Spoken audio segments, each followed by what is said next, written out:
Of course, I'm always excited to talk to the people about what's going on and hopefully giving some valuable information to help people along the way. Because this is a place we've never been before. We are walking in the area that we have never, well, I have never walked before. So it's going to be interesting. Well, let's go ahead and get started. I think I've had some people, I've had you all wait long enough, and I like to be a timely person. So tonight I am so excited once again to have my good friend Vivian Burrell. She should be really Dr. Vivian Burrell. I don't know why she's not getting that doctorate, but she has just as much information as a person with a doctorate, if not more. I'm so excited to have her on. She is my go-to person when we talk about therapy, when we talk about counseling, we talk about education. Vivian has done a great deal of that. She has worked in the school system, in the local school system as a social worker. Now she works at one of our fantastic universities as an instructor in social work. She has a private practice. So this is not a neophyte. Let me just say that off the cuff. She knows her stuff, and she's seen some things. She's been around. She's, dealt with your kids. So I'm excited to have her on for her expertise, for her to share the knowledge that she has. So Vivian, I want to say welcome back to Transition. How are you tonight? Thank you, thank you, thank you. I am well, and I am just trying to feel around to see if I can walk in those big shoes you just gave me. Thank you. It is such a pleasure to be back with you, Sonya. It's when you see people that you've not seen in a moment, but know that, as you say, they're your go-to, it just brings a smile to your face. So it's good seeing you. Good to see you too. How are things at the house? How's everybody? So as such as time as these, it's changing ever so often. We talked, it was the whole family here. Yeah. My son is now back at school, and that was a change, and that took some deep breathing moments, and we're still pacing that process, but all is well. My husband is still working remotely, and we're moving forward. Good, good, good. That's good to hear. Same here. We've started back to going back to school. Last Wednesday was our first day back as the social workers, and yesterday, as I was talking earlier, it was the teachers and the counselors came back yesterday. And everybody is trying to very hard navigate this new place. We were discussing how we're going to do things. We have no idea how we're going to get the job done, but we know that we have a job to do. We know that we're going to be supportive of the students as well as administration and the teachers, because everybody's feeling a little anxious about what's going on. And so tonight I just want to have just a good conversation about calming our nerves, and I know it's like we don't know who to listen to. We just don't. One person says one thing and one person says another, but I can tell you this. I wanted to give you a couple of facts before we get started. And the reality is John Hopkins confirms that out of the United States, there is a total of 4,475,000 over that 1,000 people who've been confirmed with COVID, and 151,000 who have died. But that means that more are living than dying. So I know we focus a lot on dying, but there are a lot more people that are living than dying. And then in Georgia, it's 182, a little over 182,000 people that have been confirmed, and then 3,600 that have died. Again, the number is staggering, yes, for the number who have died, but also the number is great for the number of people who are living. Who are being tested positive, and they are doing what they need to do, and they are surviving. And I don't want to belittle or make light of the fact that people are losing their lives over this. But there are people that are living too, but we got to do it. We got to think wise. We got to be wise. We can't, you got to do what's best for you and your family. If you don't want to wear a mask for yourself, wear a mask for me. Amen. Amen. Amen. Amen. I respectfully request that. Yes. Right. And that's one of the easiest ways, just to wear a mask. But a lot of people have a lot of different opinions about that. But as for me in my house, we're gonna wear a mask. So, but you got to do what's best for you and your house. Let's talk a little bit about navigating this process of now that school is getting ready to start. If you hear somebody that's making a lot of noise, that's my 6-year-old nephew downstairs just watching The Lion King, just for the 50th millionth time, just having a little party.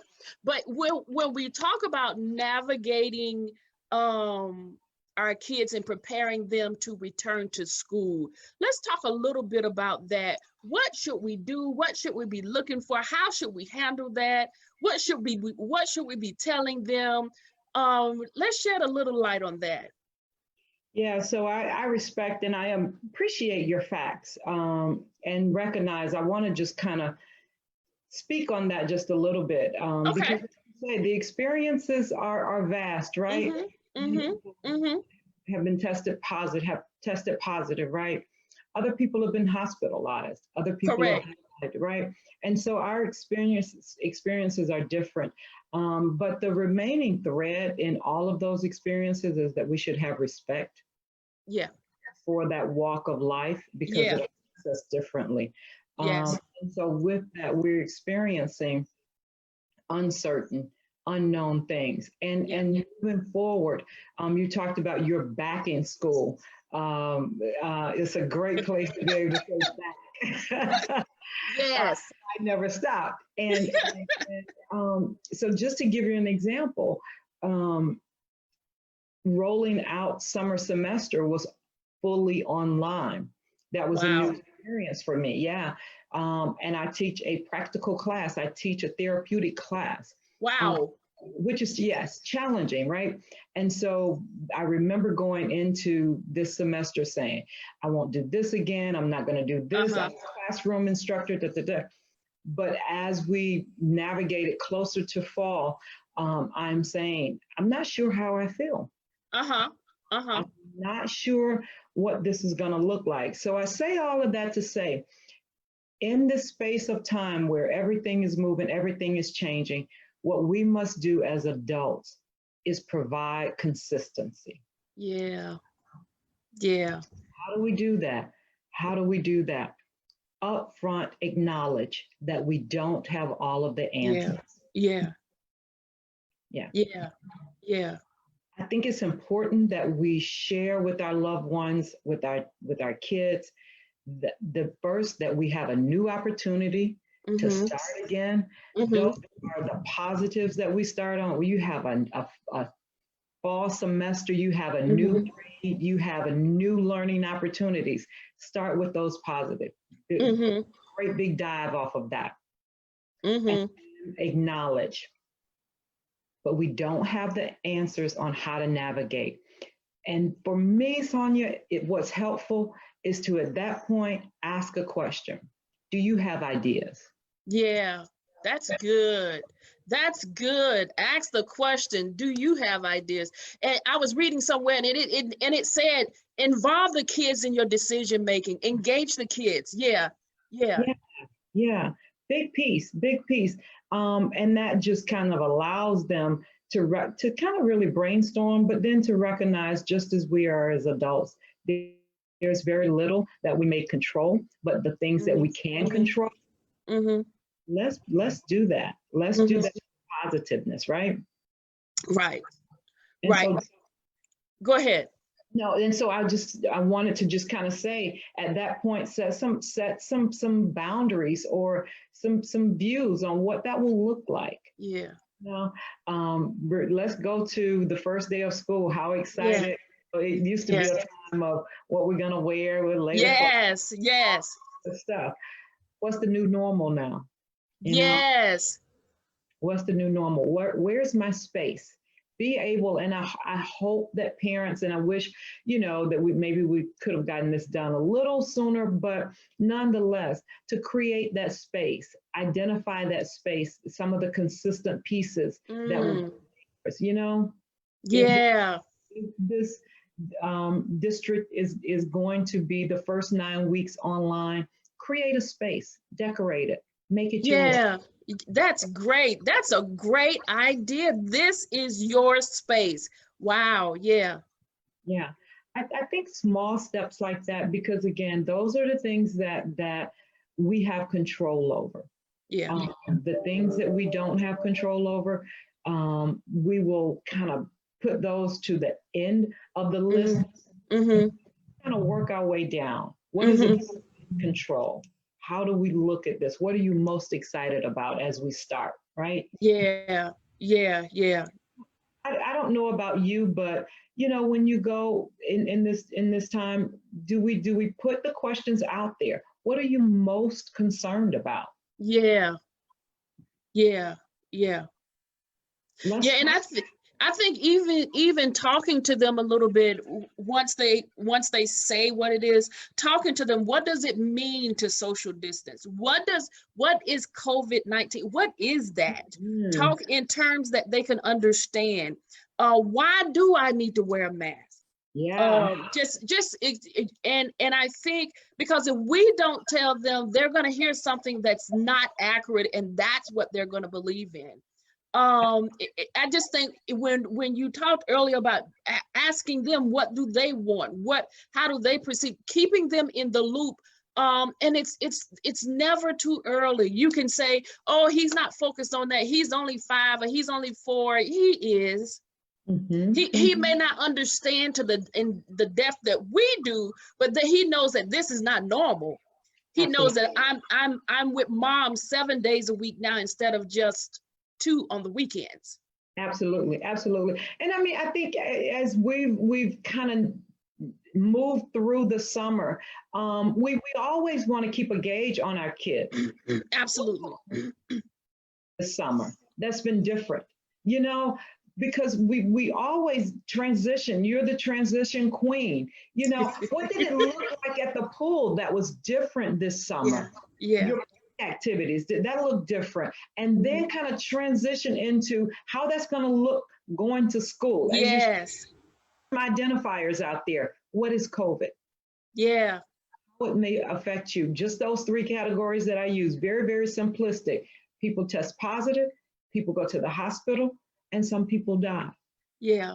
Make it plain and simple for them. Yeah. Take the scariness out of it. It's scary enough for it to be something that we have to protect ourselves from. But it's also an opportunity to say, you know what? Basic hygiene can keep us in a place of positiveness. With you make sure that you're taking care of your hygiene, you are almost 50% there. Right. And you know what? We don't only need to say it, they need to see us doing it. Absolutely. They need to see us washing our hands while we sing the birthday song twice.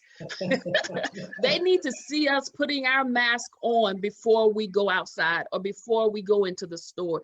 They need to see us taking it seriously, and then they're going to follow our lead. So we have to be the role model for them. Absolutely. And Sonya, if I can add this too, I want our parents also, it's extra measures, it's extra steps, right? But it's just what you said, that we need to show them, we need the mileage. But we also want to make sure our attitudes about it, attitudes that they can adapt to, They're Mm-hmm. positive. This is something you want them to incorporate in their lifestyle, not just to avoid a serious virus. This is a standard of living. Mm-hmm. To Mm-hmm. make sure that we don't say, I'm so sick of doing this. Because then what it does is bring down the seriousness of it to say that I can take a break from it. Mm-hmm. Mm-hmm. Yeah. That's good. That's good. You know, I think we have to be very honest because we don't know what the future holds. So to get used to this and make it be positive, a positive way of living is going to be an easier process than complaining about having to do the extra measures. Right. And what you said earlier, this is our new normal. Yeah. I was listening to one doctor, Dr. Foshi, the other day, and he was saying that he didn't think it will ever go away. Yes. But we'll learn how to manage it better, or there will be some management of it. So we may be wearing masks for a while. Go ahead. Today I ordered me 2 brown masks because my makeup is brown, and when I put on those white masks, my makeup rubs on the mask. So what did I do? I ordered me some masks because it's here. Absolutely. And we need to adjust to it. We need to make the best of it. We need, as you said, see it as a positive and not a negative. What can I do differently now? What creative thing can I do now with my kids that I haven't had time to do? I think we discussed earlier on another podcast not a podcast, on a Facebook Live, that's before we were so busy running our kids here, running our kids there, that we didn't have time to sit down at the dinner table to have dinner together. We were eating on the run. They were doing their homework late at night because you had to take the piano lessons. You had to take the baseball practice. Now that's over. This is a great time to spend quality time with your kids, to get to know your kids, or get to know your husband, whoever it is. Because you have used this time for your good. Don't see it as a negative. See it as an opportunity to do something that you've been wanting to do and you haven't gotten around to doing it. Absolutely. I think, and Sonya, if we can kind of widen the scope, because what we've done, I think, is during these few months have looked at everything through the lens of COVID. Yeah. And absolutely it's important. But what else am I learning? Yeah. Because of COVID? Yes. About hygiene, but also some things that I've gotten the chance to sit down and realize that I'm a better Uno player than I thought. Small things that you can learn about yourself. Yes. These are opportunities that you can talk about COVID with your family. My administrative assistant just lost her father due to COVID. And while we talk about everyone does not die, there may be a child whose friend has experienced that. And you have to make sure you talk to your children if they have experienced, to put your words to it, to make sure you had the opportunity for a teachable moment and not let their friends' experience of sadness or fear become theirs. You understand? Absolutely. To have their own emotion around that. Absolutely.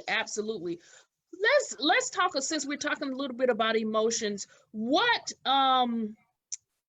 should we be on the lookout for as it relates to our kids when we start talking about mental health for our children, or that we just should be aware of as it relates to children?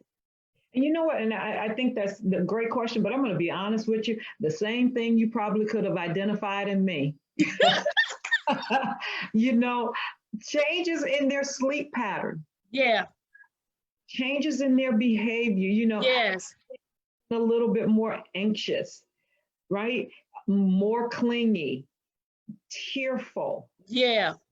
All of those things that would suggest that there's unknown reasons for those behaviors. Do you see them snacking more than they normally would? Right? those are some identifiers that they may be using or showing something that has some underlying signs of discomfort. And you can't be afraid to talk to your kids. If you see your kids hurting themselves, they're withdrawing, they're avoiding social interactions, they're talking about death and suicide, and drastic, as you said, drastic changes in their moods, frequent headaches and stomach aches and difficulties concentrating.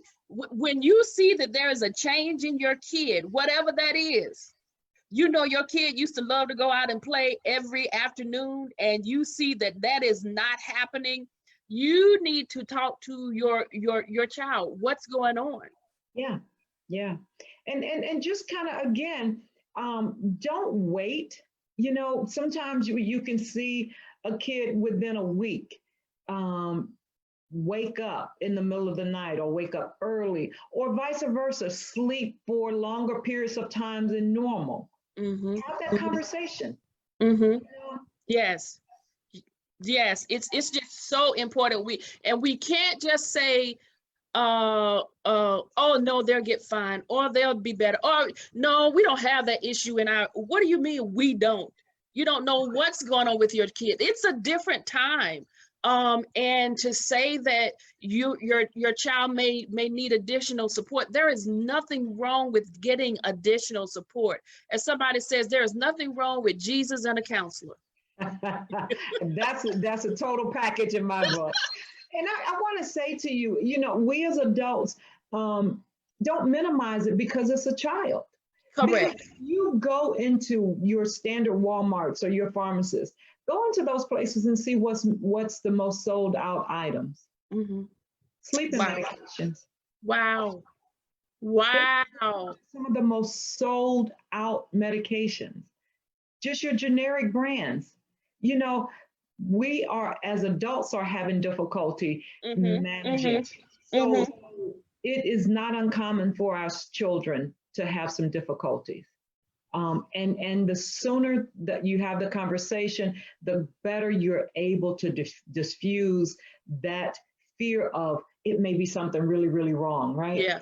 Yeah. You can just really kind of arrest quickly. Now, one of the listeners said that they found an app called Check In with our 8-year-old emotions. So I was like, okay. And the 8-year-old gets to check how she's feeling or what's going on with her. And of course that sparks a conversation. Absolutely. And you know, they already love the telephone, so you can, it's right there. And that will get you engaged. And that will keep them engaged, and you can have the conversation. You can't just rely on the app. You have to talk.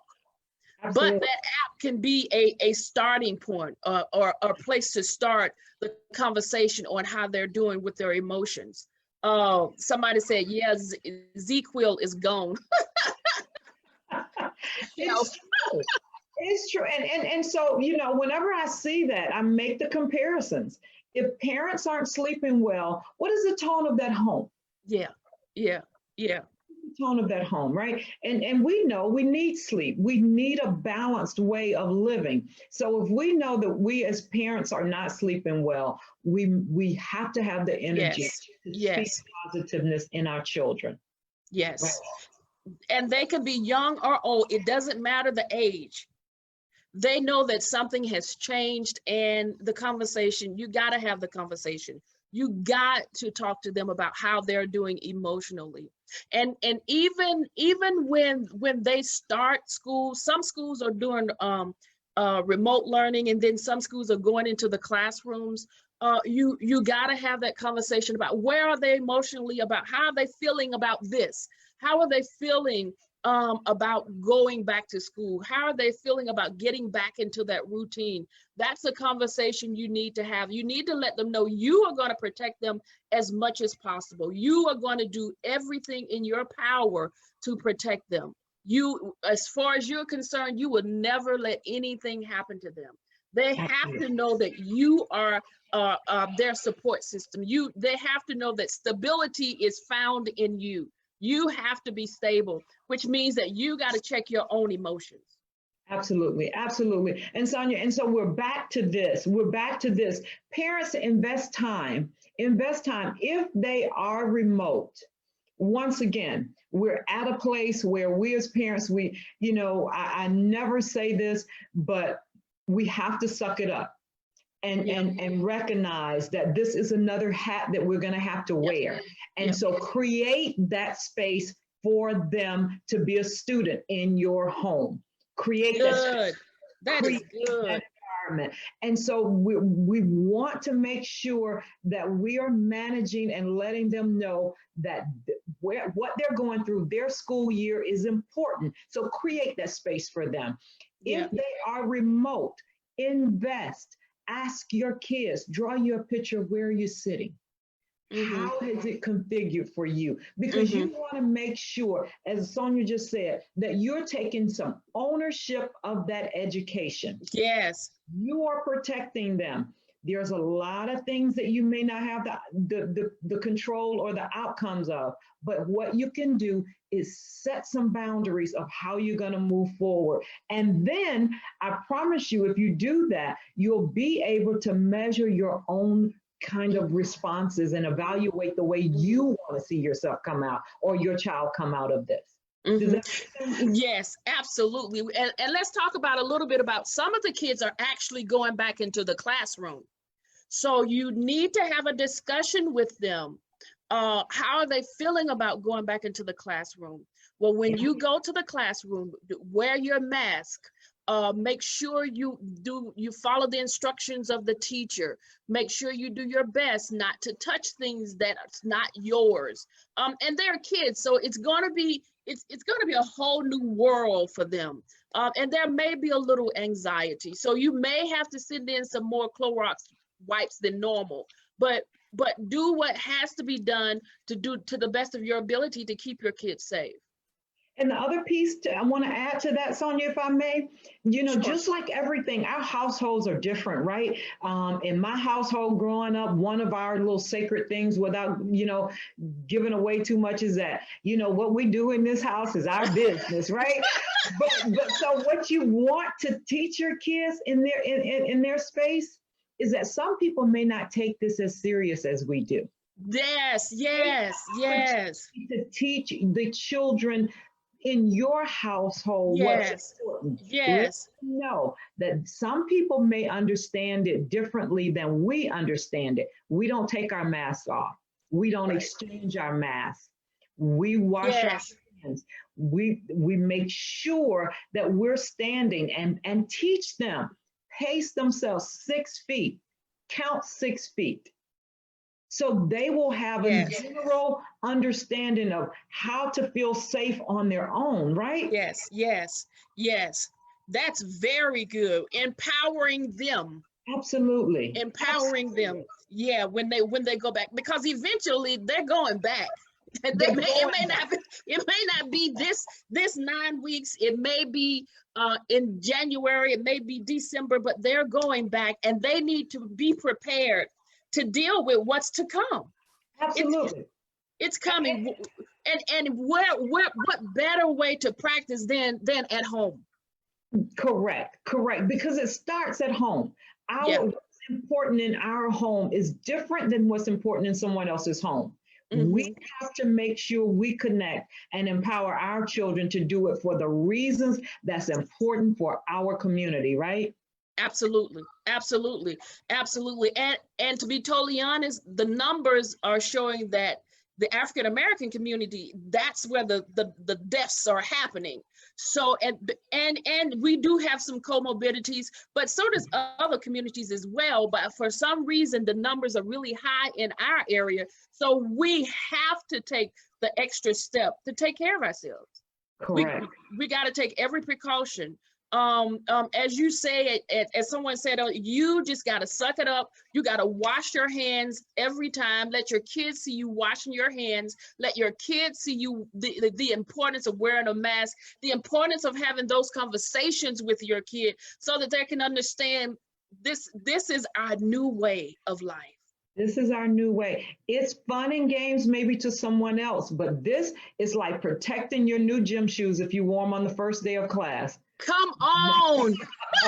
No, I'm not taking them off. No, Yeah. this is mine. Mine look better than yours. Make it plain for them. Yes, yes, absolutely. I 100%.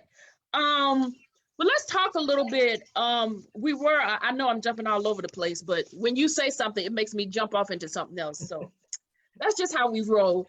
When we talk about, even for our kids that are having some of those anxieties, or some of our parents that's having some of those anxious moments, let's talk a little bit about some things that they can do to calm themselves down a little bit. I think we talked about that before, but I don't think it would hurt just to review that, just so that people can know that there are some things that you can do within your own self just to calm yourself. When you feel yourself getting anxious, there are some things that you can do.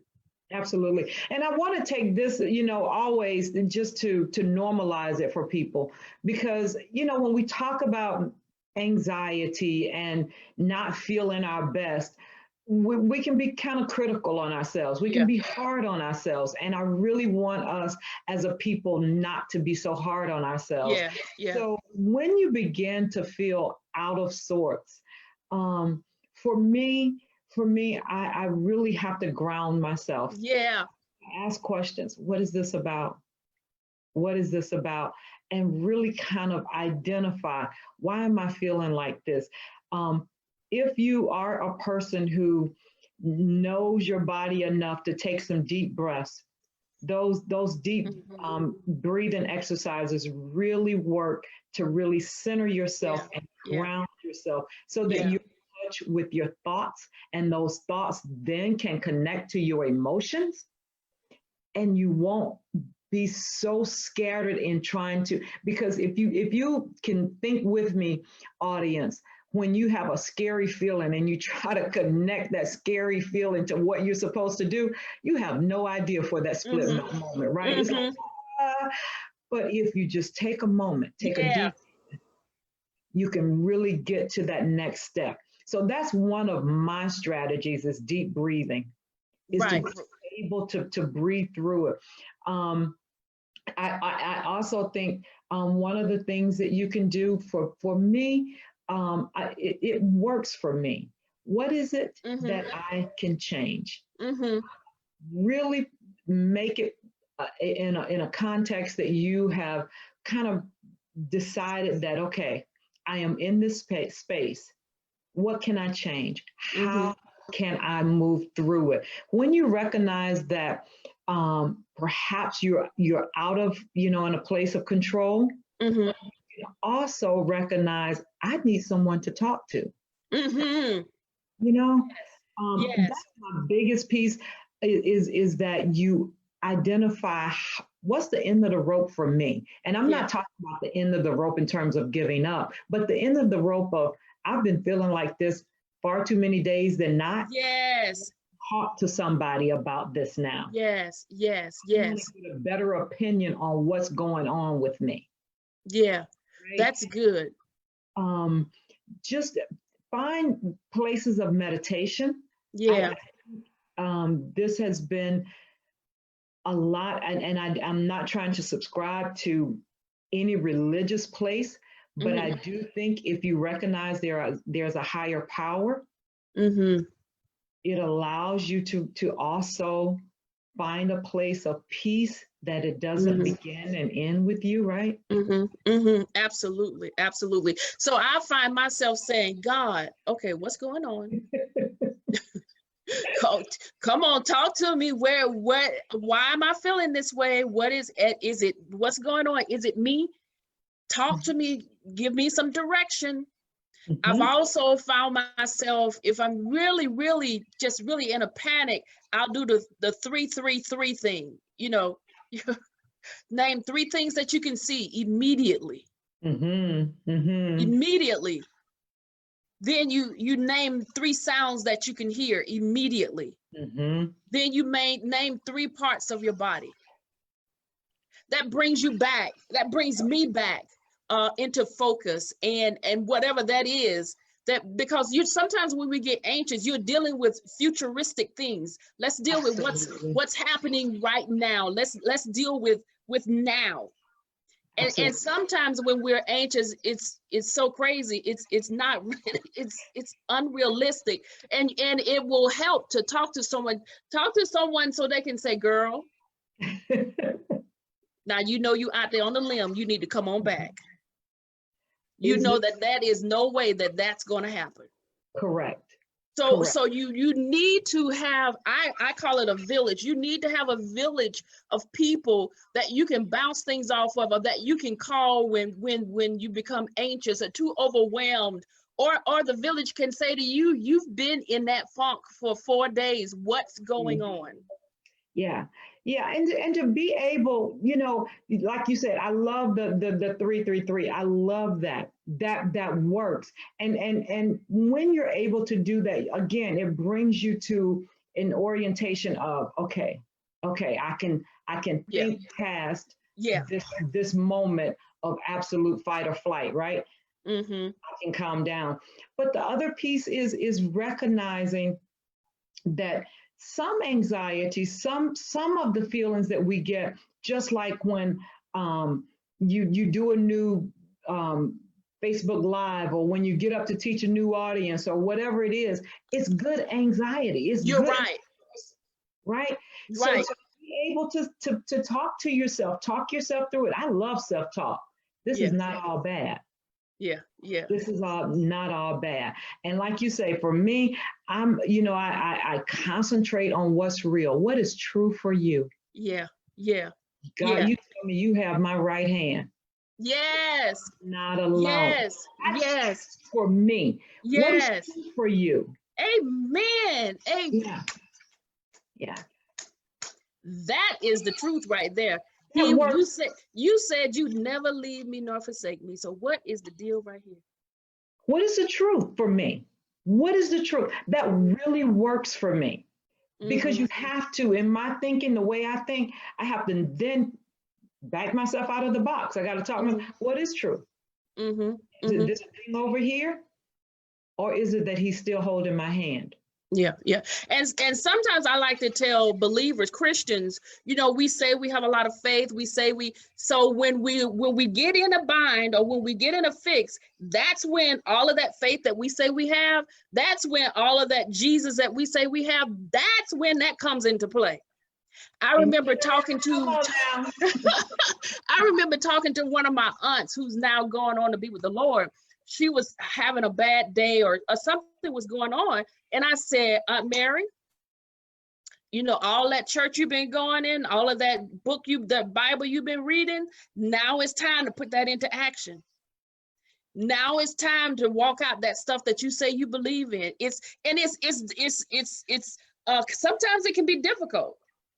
Let me tell you, when I was diagnosed with cancer for the first time, I got to tell you, Jesus went on my mind. I was like, what? You have got to, but then I had to get it together and say, okay, God, what are you doing? What are we going to learn from this? What's the purpose of this? So you got to bring yourself back to that place. Absolutely. See, your examples are real for you, and mine are real. And so we have to keep it in a space of, even sometimes when anxiety may leak over into some other mental health kinds of things. Not reality, but when we're in a space of reality, we have to ask ourselves, like you said, what's true for me? Yeah. I have cancer. What is true for me? The truth is, whatever my end result is, the truth is, as a believer, he is with me. Amen. I am going to be victorious in this. There is not a way of defeat in this. It may not feel well, But those are the facts. And then we have to really get those support people to talk us through how to manage and how to get our emotions to match up with what we're experiencing. It's not easy. It is never easy. No. But we got to do it. And we got to do it. We got to do it for our kids. We do. And so if we are having some anxious moments or some times of uncertainties, you got to remember they're babies. They're having it too. So you got to be patient with them. You may have to tell them the same thing over and over and over again, because this is new for them. This is new for all of us. I would encourage you when you are talking to your babies, cut down on the TV time. And for you, cut down on you don't need to watch the news 5 hours a day. Get you 30 minutes or 15 minutes in, it's still here. It's not going anywhere. Turn it off. Okay, let's move on. And develop some routines for you and your children. Yes. That's one of the most important things that you can do. You know what? The routine that we used to have, that you were going out to school, you leave the house at 7 o'clock, the bus brings you back at 4. That routine, let's create some new routines. Absolutely. We're going to get up at whatever time you get up. We're going to do our work, go outside, we're going to exercise. Don't allow your kids just to stay cooped up in the house and in front of the TV 12 hours a day. Absolutely. And what you're saying in a nutshell, Sonya, to me, is how we're responding to this. We've been in this for a moment now. And yes, at the beginning, we were very reactionary, right? We responded perhaps in fear and flight and not knowing what to do. But we need to really recognize that our responses does not need to remain in a place of fear. Yes. We should show our children that, as you just said, don't look at the news all 24/7 and just allow the news to dictate your mood. Oh, it's this many cases now. Oh, gloom and doom. Become informed. What can we do now? Let's go walk. Let's go for a bike ride. Yes. What new recipe can we try right now? Yes. Incorporate those things. Not just let what we think to be the facts of the day take over our responses to what our life is. Right. One thing I forgot to mention is when your kids are talking, give them your undivided attention. Oh, that's so good. That's so good. When your kids are talking, you don't need to be on the computer. You don't need to be on your phone. You need to give them your undivided attention. I know you can't do that all day, but you need to set aside some time for just you and your children, just to talk, just to get it all out. And they need to see, not just because you're providing the food that you care, but they need to see that you are engaged and that you care about their emotions, that you care about what they're thinking, that you care about what they're saying. Absolutely. And just to piggyback on that, enough to not be on the phone. Oh, yeah. Enough to talk to them when the TV is off. Yes. Protected time for that. It doesn't have to be long, 30 minutes. Yes. Protect that time that you're talking. It is theirs. And it gives them such a feeling of I matter. Yeah, absolutely. Yeah, I know I have my great nephew who's staying with me. And soon as I walk in the door, he says, "Auntie, can we play Uno?" Hey, can I just come in and just go to the bathroom? So what do I say? I say, give me a minute. We can play Uno, or we can work in one of your workbooks, or we can do a puzzle. So just give him that time. Even though I may, want to come in and take a nap. I may want to come in and do my own thing, but he needs that time.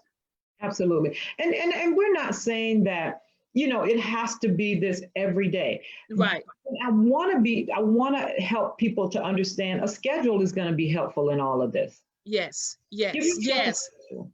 It doesn't have to be a rigid one, but set some boundaries. What does morning look like? Two or three Yes. things in the morning. What does afternoon look like? Two or three things in the afternoon, right? Give yourself a schedule. It provides Yes. continuity and consistency. It gives us something. We all live to look forward to something. Yes. Amen. Amen. Yeah. And you remember now they're in school 8 hours. Now you don't have to they don't have to be in school at home 8 hours. You Right. don't have enough to do for them for 8 hours. Let's just be realistic. But you need to, as Vivian said, schedule, do something. What are you going to do in the mornings? What are you going to do in the afternoons? What is their break going to look like? What is their recess going to look like? Yeah. So make some plans. And you know what? There may be a day and you say, honey, for dinner, we're gonna have ice cream. It's okay. It's okay. You're not having ice cream every day for dinner. It just may happen. Yeah. So And go ahead. be like I said, it can be flexible. But what you're saying, and I got excited as you were talking because what our past schedule, and I'm trying not to say normal, but what our past schedule was kind of measured by was quantity, right? Yeah. How much lecture can we do in this hour? How much homework can we put out? How much, tests can we put out? Our times are different. We need to measure by quality, by value now. Yeah. Read a chapter of your book. You may not be able to do it, for math, but Yeah. read a chapter of history or social work, and write me a reflection paper. Yeah. It won't take the whole time that you normally would get when you were face to face or in person in school, but it will give you value to what you've learned and how you've learned it. You've read, you've reflected, and you've written. Yeah. That quality of what you've done. Yes. Is different, but you still get an output that will show you Yes. you've learned, right? Yes. And one other thing I would encourage you to do, hug your babies. Mm, mm. Hug your babies. I'm gonna tell you this. I'm a softie, and if my son was around, he'll tell you that's, and he's a big guy now. It's every day. It's every day because it should not, guys, take uncertain perils to let us know how important we are to each other. Right. So I agree. If we come from families, and some of us do come from families where, emotion or demonstration of affection was not, the thing, make that a part of your schedule too. Yeah. Easy, whether it is a peck when they wake up in the morning, Yeah. when they go back to bed, kind of just ease yourself into it where it feels comfortable and not forced. Yeah. Amen. That's good. That's good. Now, as we wrap up, I want to know if you all have any questions. This has been great. I want to reiterate a couple of things that we've talked about tonight. We've talked about setting a space for your kids, for when it comes to their schoolwork. Let them design their own little space so that they'll know that that's the place to go. We talked about having some uninterrupted time with your children.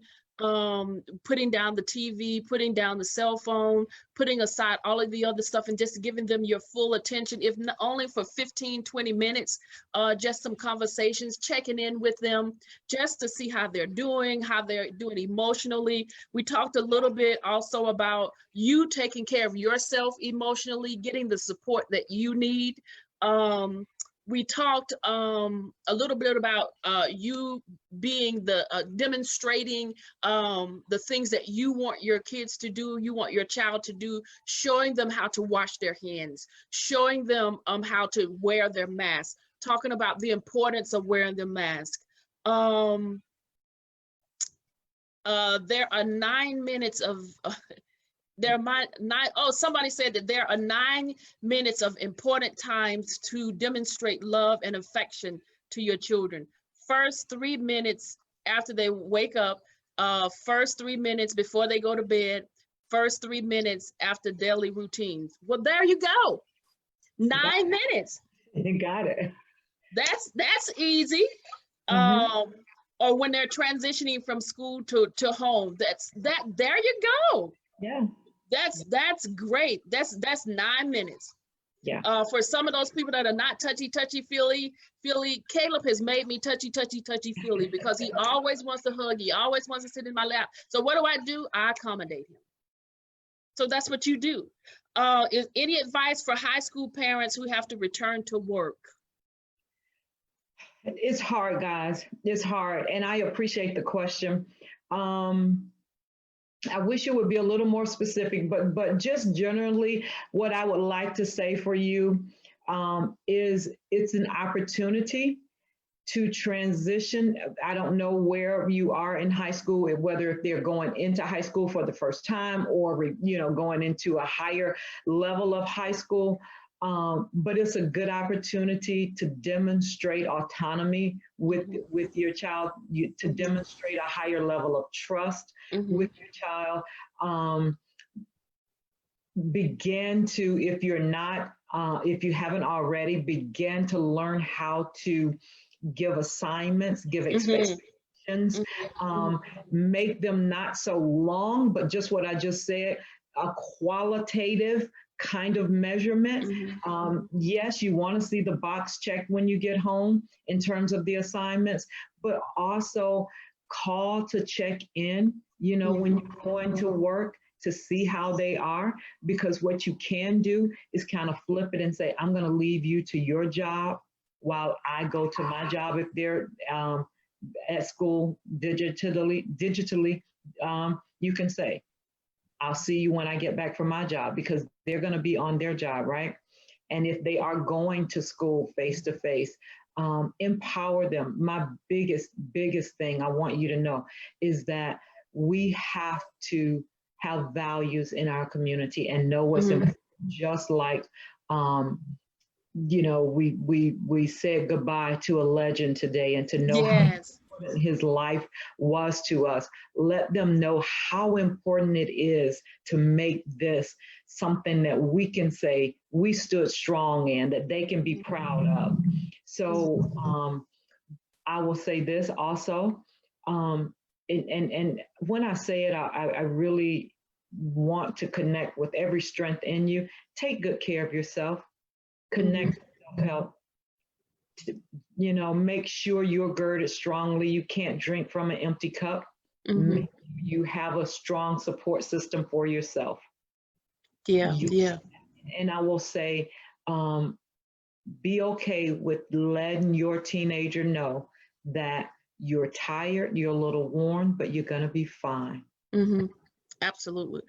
One of the things I would add to that, Vivian, is that communication is key for all of us, but especially for your teenager that he's gonna be home by himself and you're gonna be at work. You gotta communicate. What are your expectations? What do I'm sure he has to do his daily work, whatever that school work is, but is there anything else? Are there things that you don't want to happen? So communication is so important. And as Vivian said, we can't be so rigid. And then when a mistake is made, we can't just throw the baby out with the bathwater, because we've all made mistakes. We've all made some very dumb mistakes. So why wouldn't we expect our kids, not to do some of that same stuff? They came from us. Absolutely. And guys, whether it's high school, middle school, or whatever, I teach, college, and what I'm finding, even with adults, I have to lead with grace. I have to lead with grace. The expectations in a pandemic cannot be the same expectations as our prior living arrangements were.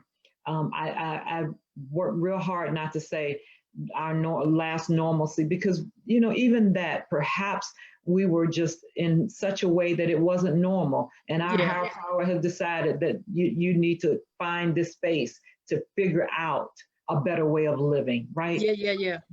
So I just want you to be able to say, lead with grace. You remind Yes. yourself, I made a mistake.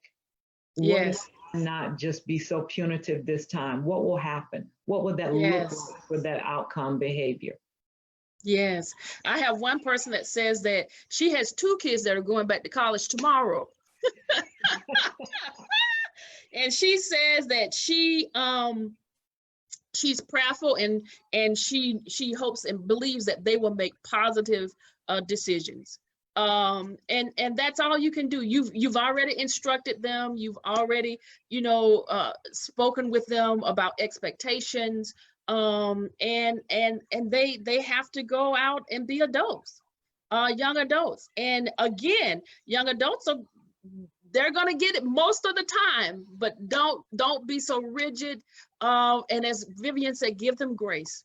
Yeah. And if I can just say this, if I can say, because it comes to me from my own experience sometimes, and as well as work. But what we get most nervous about, especially when we have high schoolers and college people, is when we go through our head and wonder, oh, did I tell them this?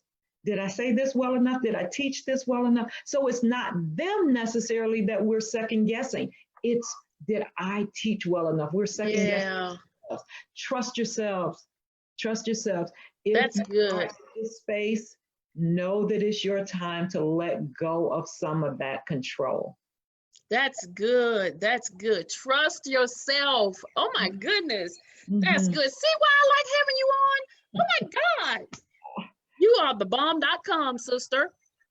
I'm in good company. That is what I am. I am in good company. You make it easy. I love being here. I hope that we get an opportunity to gauge the audience to see if there's other things, because, when I'm with you, I feel so empowered as well to recognize that we have such a responsibility to each other. So let me ask you this before we get off. Are there any other topics that you would like for us to discuss? I know we've talked about COVID and we've talked about mental health. Are there any other topics that you would like for Vivian and I to have a conversation about on Facebook Live? Thank you. Janice Bowden said, good information. Thanks, ladies. Sophie said, lead with grace. Hey, Tavis. Janice is a mom that has the 2 kids that are going back to college tomorrow. Sophie said, take good care of yourself. Good. Ursula Harris, thank you for being on tonight. And Sheila, thank you for being on tonight. And of course, Evelyn, thank you. Deborah, thank you for being on. Redonia, this has been a great conversation. Are there any other topics that you all would like for us to cover? Just let us know, and we'll be happy to because we could talk for days, because we're social workers. So we've seen a lot, and we could just talk about anything. But as you said, I do want to recognize, I meant to do this at the very beginning. We do want to recognize John Lewis tonight for his labor of love and all that he has done for us. I think he was a man sent from God to do his business, and he did it. Yeah. He don't know if I could have done it, but he definitely did it. We appreciate him. We are praying for his family as they go through this time. It was for me, and for what I could see, it was a life well lived. Absolutely. Well lived. I am so appreciative to the sacrifice that he made. And can you imagine the sacrifice that his family had to make because he was out doing this? We appreciate that. I don't take that for granted at all. Amen. And I just want to challenge all of us to take the baton. Yes. And find good trouble. Yes. Yeah. Find good. Girl, look like trouble is trying to find me. But I'm gonna make it good. Yes. We will. Okay, that's a great idea. I will put a poll out on Facebook, or let me put it another way. My assistant, Danielle, will put a poll out, and she'll let us know the outcome. How about that? Thank you so much, you all, for sharing and for being on tonight. Vivian, thank you again. For you all that were not on at the beginning, a purpose-driven life. Okay, Ursula Harris says purpose-driven life. If you all were not on at the beginning, I'm a licensed clinical social worker as well as a transitional coach. Vivian is a instructor. Are you a professor yet? Instructor At University of Georgia in the School of Social Work. She also has private practice. She sees people for therapy, and she's a social worker. She's a licensed clinical social worker. So she has great experience. She has great knowledge. I consider her to be my go-to person when I have a question about something, how I should handle something, because she's just so full of knowledge, and she's a minister. She's a licensed minister, ordained minister. So I know that what she's saying is biblically based.